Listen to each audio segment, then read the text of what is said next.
জাতীয় দলে কত নম্বর জার্সি পরে খেলবেন হামজা চৌধুরী? সেই প্রশ্নের উত্তর রহস্যে ঘিরে রেখেছে ফুটবল ফেডারেশন।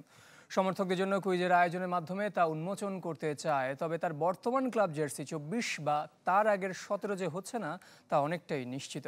হতে পারে এবার এক ডিজিটের। যেটাই হোক, হামজার কল্যাণে তা হয়ে উঠবে মহামূল্যবান।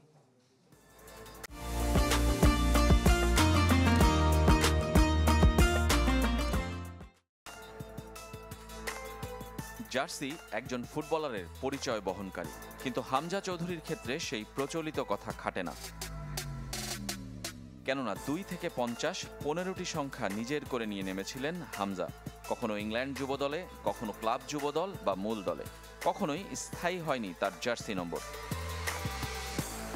তাই বাংলাদেশ দলে কত নম্বর জার্সি পরে নামবেন হামজা, সেই প্রশ্ন এখন সবচেয়ে আলোচিত এবং আগ্রহের। ফুটবল ফেডারেশন কিছুটা লুকিয়ে রাখতে চায় তা। লেস্টার সিটির অনূর্ধ্ব 21 দলে প্রথম 14 নম্বর জার্সিতে অভিষেক হয়েছিল হামজার। তারপর সেই ক্লাবেই 4, 7, 12, 50 নম্বর জার্সি গায়ে তুলেছেন।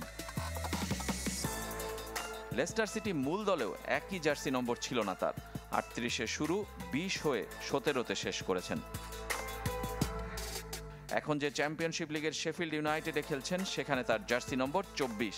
মাঝে এই চ্যাম্পিয়নশিপ লিগ থেকে ওয়াটফোর্ডকে তুলেছিলেন প্রিমিয়ার লিগে, সেবার তার নম্বর ছিল 4, 17, 24। এই 3টি সংখ্যা তার প্রিয়, কেননা বারবার ঘুরে ফিরে এসেছে নম্বরগুলো। কিন্তু বাংলাদেশ দলে 4 নম্বর জার্সি পরে নামেন তপু বর্মন, 17 নম্বর জার্সি সোহেল রানার, 24 নম্বর পরে সবশেষ নেমেছিলেন মেহেদী হাসান। জামাল ভুঁইয়ার 6, রাকিব হোসেনের 10 বাংলাদেশের ট্রেডমার্ক জার্সি। সুতরাং নতুন কোনো জার্সি নম্বরে দেখা যেতে পারে হামজাকে, আবার পুরনো কোনোটির একটিও ফিরে আসতে পারে। রেজওয়ানুজ্জামান, চ্যানেল 24।